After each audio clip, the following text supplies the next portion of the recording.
미국인의 새해 결심 베스트 10 이런 게 있더라고요. 첫 번째 스탑 스모킹, 금연.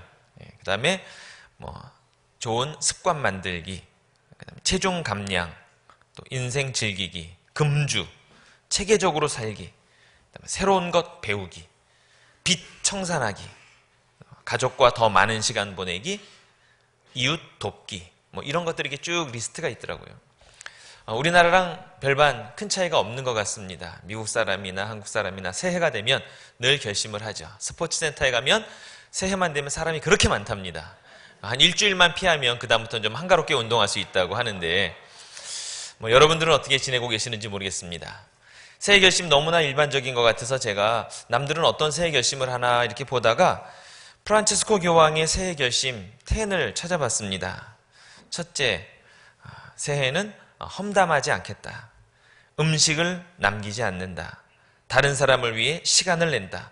검소하게 생활한다. 가난한 사람들을 찾아간다. 다른 사람들을 판단하지 않는다. 생각이 다른 사람과 친구가 된다. 맹세하는 것을 두려워하지 않는다. 주님께 요청, 기도하는 습관을 갖는다. 행복하게 산다. 이런 새해 목표를 적어놓은 걸 봤습니다. 역시 우리가 조금 다른 그런 목표를 갖고 있지 않나 생각합니다. 여러분들도 다 나의 신앙 결심서 쓰셨죠? 네, 여기에 다 동그라미를 다 치셨으리라고 생각하고, 동그라미가 많은 분들이 훌륭한 분들인데 여러분들은 동그라미 몇 개 치셨는지 모르겠습니다만 혹시라도 아직 안 내신 분들이 있으면 빨리 결심하시고 내셔야 됩니다. 이거를 내 손으로 동그라미를 쳐서 낸 것과 생각만 하는 것과는 전혀 다릅니다. 근데 혹시라도 아직 안 내신 분들이 있으실 것 같아요. 꼭 받으셔서요, 깊이 고민하시고 스스로 결단하시고 새해 소망. 세상 사람들은 금주 금연 다이어트가 넘버 1, 2, 3인데 그거 말고 나의 신앙 결심서 꼭 제출해 주셨으면 좋을 것 같습니다. 세상 사람들이 가장 많이 하는 새해 결심이 뭐냐 그랬더니요, 이걸 분류를 좀 해서 분야별로 보니까 첫 번째가 자기개발입니다. 47%의 사람들이 다 자기개발의 목표를 갖는답니다. 그 다음에 두 번째로 많이 하는 게 다이어트에 관한 결심을 하고요. 그 다음에는 돈에 관한 결심을 하고, 네 번째는 대인관계에 대해서 결심을 한답니다. 그러면 이 결심을 하는 사람들이 이행률이 얼마나 되느냐, 얼마나 잘 지키느냐. 첫 주에는 대체로 결심한 것에 한 75%의 사람이 이걸 지킨답니다. 도대체 어떻게 조사했는지는 모르겠지만 이런 조사 결과가 있어요. 그리고 2주 후에는 75%가 71%로 줄고요. 한 달이 지나면 64%. 그 다음에 6개월이 되면 절반 이하인 46%의 사람이 이 목표를 지키고, 1년 동안 통틀어서 이 목표를 다 지키는 사람이 대략 8% 정도 된다 하는 통계가 있어요. 그러면 결심을 했는데 왜 안 지켜지느냐? 다이어트나 운동은요, 왜 안 될까요? 계획표도 작성하고 운동도 하려고 헬스클럽도 등록은 하지만 세상에는 왜 이렇게 맛있는 것이 많은지 결심을 지키기가 쉽지 않습니다. 운동은 너무나 힘들고 음식은 너무나 맛있고, 자기개발, 어학 공부도 해야지 이렇게 목표는 세우지만 금요일만 되면 평일에 시달린 몸, 침대가 자꾸 나를 부르기 때문에 학원으로 가지 못합니다. 다이어리를 써야지, 규칙적인 생활을 해야지, 체계적으로 살아야지 하지만 들고 다니던 다이어리가 일주일만 지나면 귀차니즘에 손에서 점점 멀어지게 되어 있고요. 저축이나 재테크를 해야지라고 생각은 하지만 눈에 보이는 좋은 것들, 지름신을 떨쳐버릴 수가 없습니다. 금연, 많은 사람들이 한다고 하는데 마음은 결심을 하지만 손이 결심하지 못한다는 그런 통계가 있습니다. 마음은 분명히 결심을 했는데 손은 나도 모르게 얘를 들고 있는 거예요. 여러분, 성공의 비결, 결심을 이행할 수 있는 엄청난 비결을 오늘 제가 방출합니다. 이대로 하면 100% 성공합니다. 잘 귀담아 들으시기 바랍니다. 작심 3일이라 3일까지는 다 잘 지킨다고 해요. 오늘이 3일째입니다. 그렇죠? 네, 작심 3일. 3일까지는 웬만한 사람은 다 지키기 때문에, 그럼 어떻게 하면 되느냐? 3일마다 결심을 하면 됩니다. 근데 그게 쉽지 않아요. 3일마다 날짜를 체크하고 할 수 있는 것도 아니고. 그래서 그 다음 놀라운 방법이 있는데, 첫째, 주일날 와서 결심을 확인하시면 됩니다. 그리고 수요 예배 와서 다시 한번 확인하시고요. 금요 예배에 오셔갖고 결단을 하고 다시 그 주일날, 다음 주일날 또 결심하시면 절대 3일을 넘기지 않고 여러분 1년 12달 365일 여러분의 결심을 지킬 수 있습니다. 할렐루야. 놀라운 비결이죠. 공짜로 가르쳐드리는 건데 올 1년 동안 여러분의 모든 결심들, 신앙 결심들 흔들리지 않고 꼭 성공할 수 있기를 간절히 부탁을 드립니다. 대부분의 사람들이 다 겉사람을 위해서 목표를 세웁니다. 아까 말씀드린 대로 다이어트를 해서 어떻게 하면 예뻐질까? 어떻게 하면 돈을 좀 더 벌 수 있을까? 어떻게 하면 내가 더 똑똑해질 수 있나? 이런 결심을 하기 쉬운데 여러분 겉사람이 멋있어지기 위해서 목표를 세운다면 어디 가서 상담을 해야 될까요? 성형외과에 가셔야 됩니다. 그래서 제가 성형외과에서는 어떤 일들이 벌어지는가 보니까 성형외과 치면은 검색어 중에 그런 게 많이 나옵니다. 뭐냐 하면은요, 뭐 예뻐지는 법 뭐 이런 거 쭉 나오잖아요. 시간을 거스르기 위해서 이게 젊어지는 그런 비법들이 쭉 나오는데 다 이런 겁니다. 뭐 필러, 보톡스, 리프팅, 지방 제거, 박피, 또 요즘에는 또 이게 노안 수술 이런 걸 많이 해요. 근데 결국 그것은 일시적이고요. 결국은 세월의 흐름을 막을 수는 없는 것 같습니다. 2017년에서 2018년으로 막 넘어왔습니다. 나이 한 살을 더 먹었는데 나이 한 살을 더 먹는 건 무슨 의미가 있는 걸까요? 나이 한 살을 더 먹으면 늙어가는 건가요? 예? 성숙해가는 건가요? 지난번 우리 담임 목사님이 멋지게 불러주셨던 노사연의 바램, 거기에는 우린 늙어가는 것이 아니라 조금씩 익어가는 겁니다 라는 구절이 나오지 않습니까? 저는 고향이 어디냐에 따라서 위치가 달라진다고 생각합니다. 여러분 서울에서 부산으로 간다고 쳐보세요. 부산이 고향인 사람은요 서울에서 점점점 멀어지면 어떻게 되는 겁니까? 고향에 점점 가까워지는 겁니다. 근데 서울이 고향인 사람이 부산을 간다고 생각해 보세요. 부산에 점점점 가까이 가면 갈수록 고향에서부터 멀어지는 겁니다. 제 친구 중에 키가 좀 작은 친구가 있어요. 키 작다고 놀리면 항상 그럽니다. 너는 땅에 속한 자니까 키를 땅으로부터 재지 않냐. 나는 하늘에 속한 자이기 때문에 나는 키를 하늘로부터 잰다. 너랑 비교가 안 되게 크다. 그렇게 이야기하는 친구가 있었습니다. 여러분 기준점을 어디에 두느냐에 따라서 우리 인생의 가치관은 완전히 달라지게 됩니다. 여러분 키가 큰가요? 작은가요? 혹시 작은 키로 고민하셨다면 여러분의 가치의 기준점을 하늘에 두시기를 간절히 바랍니다. 우리는 땅에 발을 딛고 살지만 하늘에 소망을 두고 사는 자라면 하늘로부터 재야 되지 않겠습니까?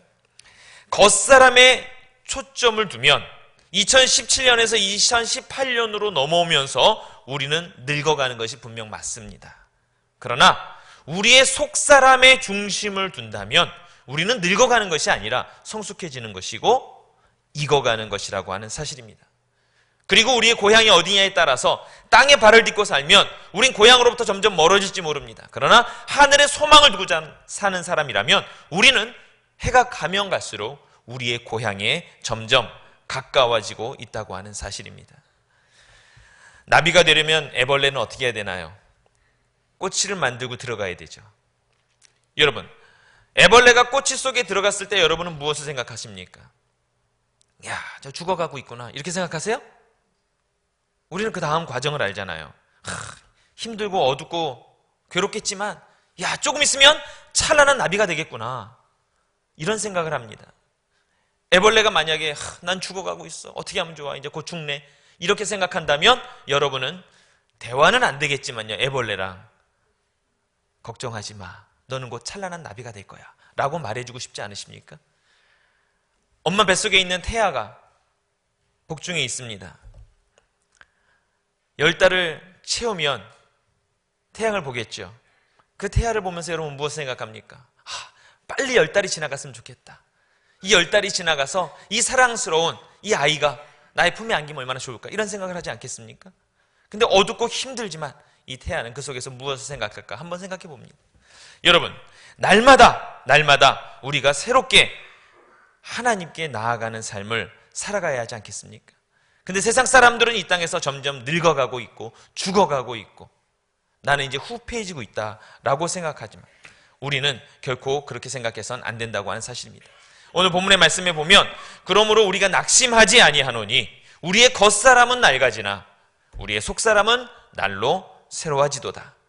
우리가 잠시 받는 환난에 경한 것이 지극히 크고 영원한 영광에 중한 것을 우리에게 이루게 함이니 우리가 주목하는 것은 보이는 것이 아니요 보이지 않는 것이니 보이는 것은 잠깐이요 보이지 않는 것은 영원함이니라. 할렐루야.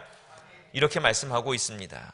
잠시 받는 환난에 경한 것, 우리가 이 땅에 살아가면서 때때로 어렵고 힘든 일을 만날 수 있습니다. 육체적인 고통도 있을 수 있고요, 경제적이고 사회적이고 심리적인 여러 가지 어려움들이 있을 수 있습니다. 그러나 그러한 것들은 경한 것에 불과합니다. 왜? 영원한 영광이 우리에게 있기 때문입니다. 우리는 눈에 보이는 것 때문에 힘들어하고 괴로워합니다. 그러나 보이지 않는 것은, 보이는 것은 잠깐일지 모르지만 보이지 않는 것은 영원하다고 우리에게 말씀합니다.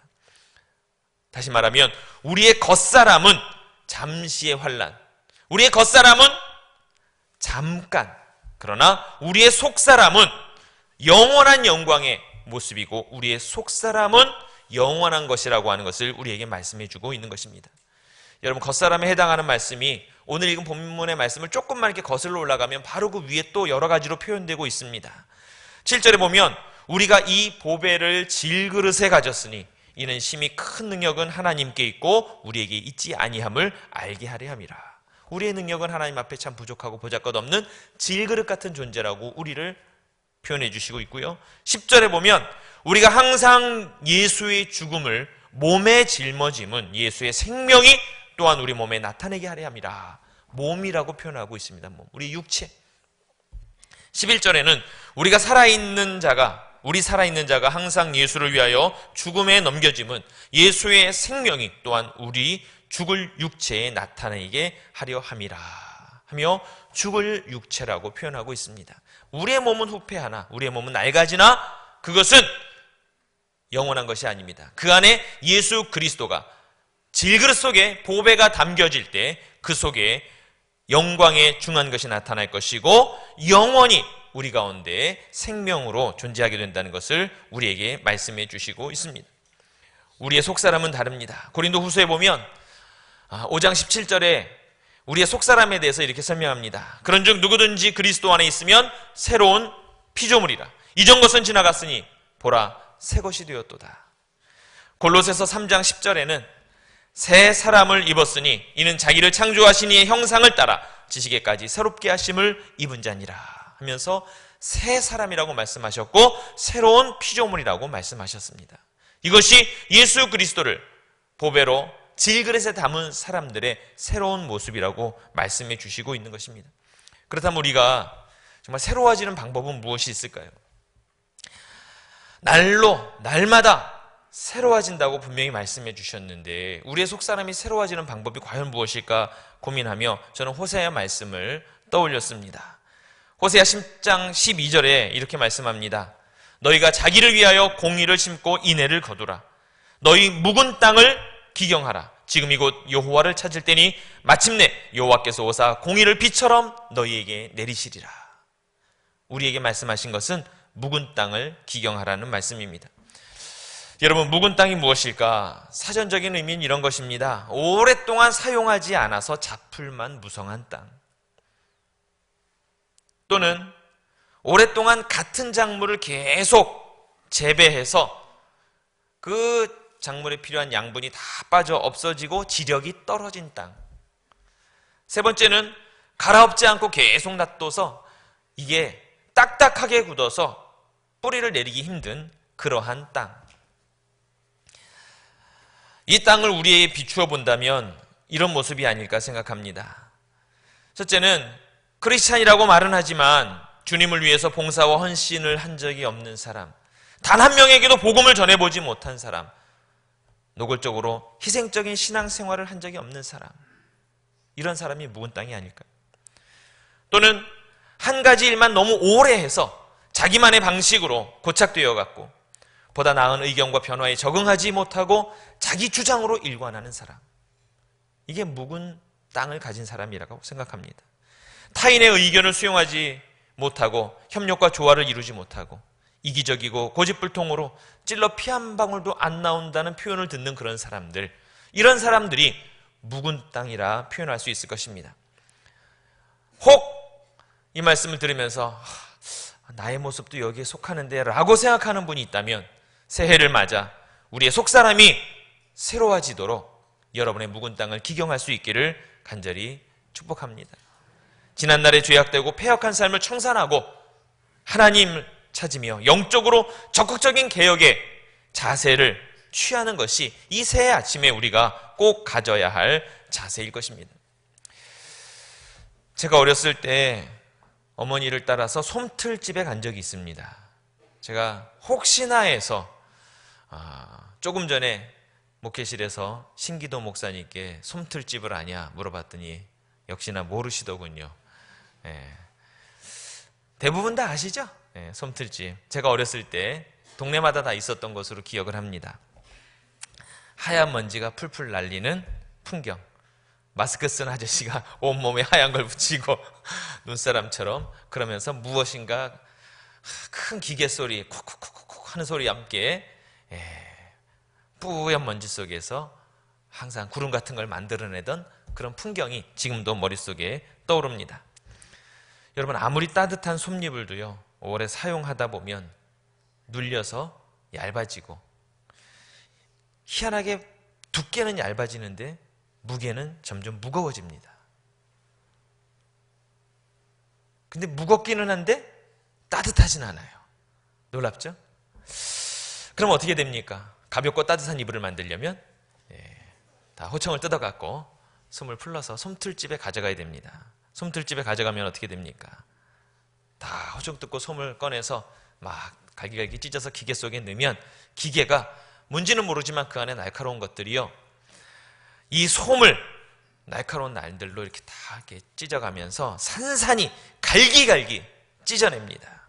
완전히 자신이 부서져서 먼지가 될 정도로 산산이 부서서 그걸 다시 차곡차곡 쌓아야만 새로운 솜으로 탄생하게 되고 예전에 가볍고 따뜻한 이불로 다시 탈바꿈하게 된다고 하는 사실입니다.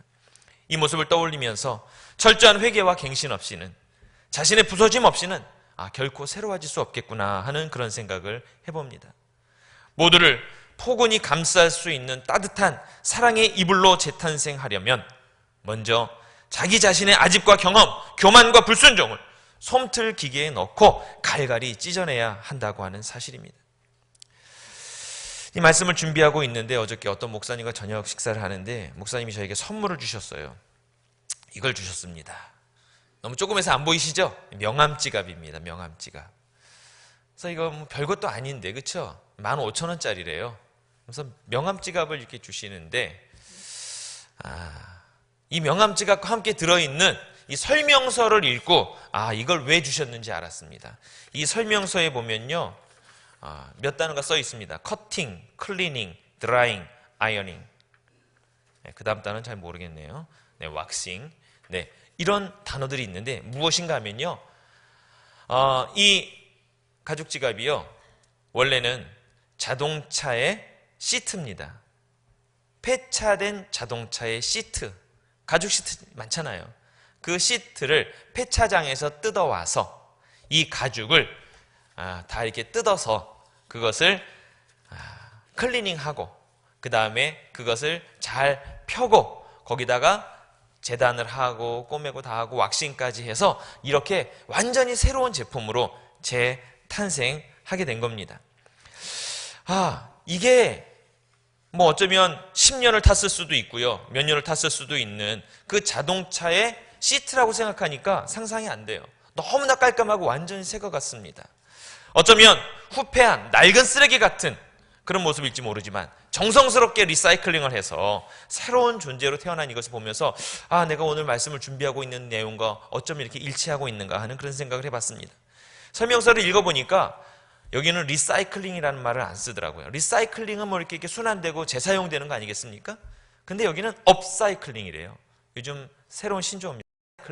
리사이클링은 리사이클링인데 그냥 반복해서 재생하고 또 활용하는 것이 아니라 한 단계 업그레이드해서 오늘 말씀대로라면 우리의 속사람은 낡아지지만 날마다 새로워지는 새로운 재탄생의 모습을 설명하고 있더라고요.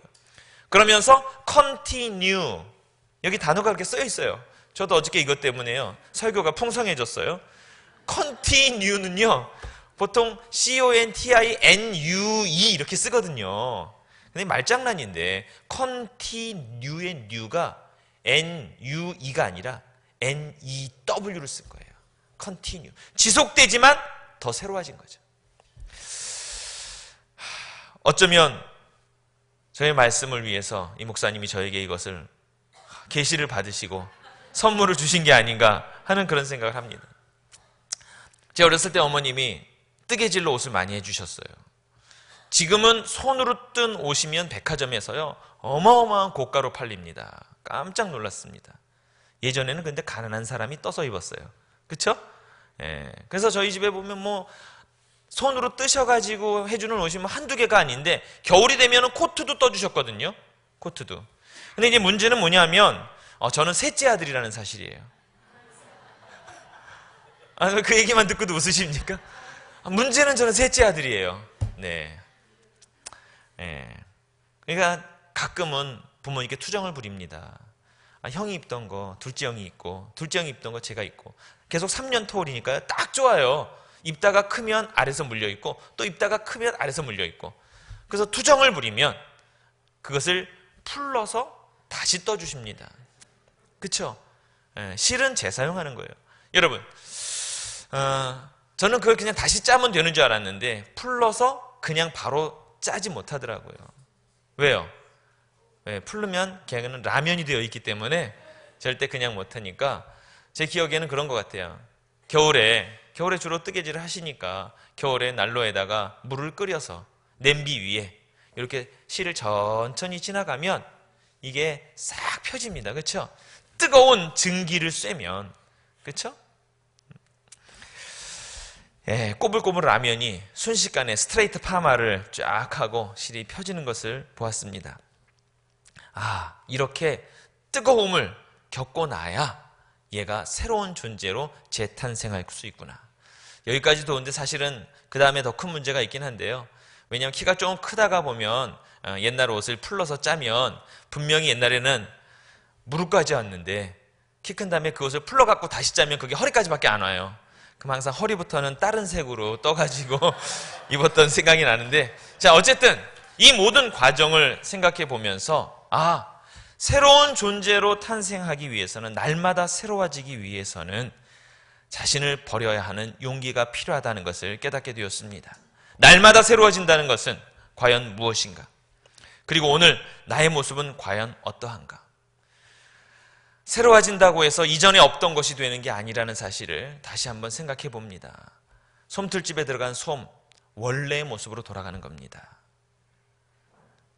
짰던 옷을 풀러서 새로 뜨기 위해서는 원래의 실로 돌아가야 합니다. 이 가죽도 자동차 시트로 만들어지기 전에 원래 형태로 다시 돌아가야 새로운 존재로 탄생하게 된다고 하는 사실입니다. 우리가 날마다 하나님 앞에 새로운 존재가 되기 위해서는 우리의 첫사람으로 돌아가야 하는데, 주님을 처음 만나 구원의 기쁨과 감격으로 눈물을 흘리던 초신자의 모습으로 돌아가는 것이 아닐까 생각해 봅니다.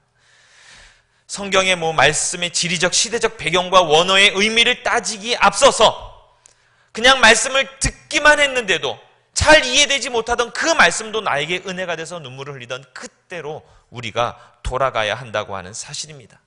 이유 없지만 성전에 나와 앉아있는 것만으로도 은혜가 충만해서 내가 정말 감격의 눈물을 흘리던 바로 그때로 돌아가지 않고서는 우리는 날마다 새로운 존재가 될 수 없다고 하는 사실입니다. 때로는 수려한 미사옥으로 능숙하게 창세기부터 요한계시록까지 훑으시는 장로님의 기도를 어렸을 때 기억합니다.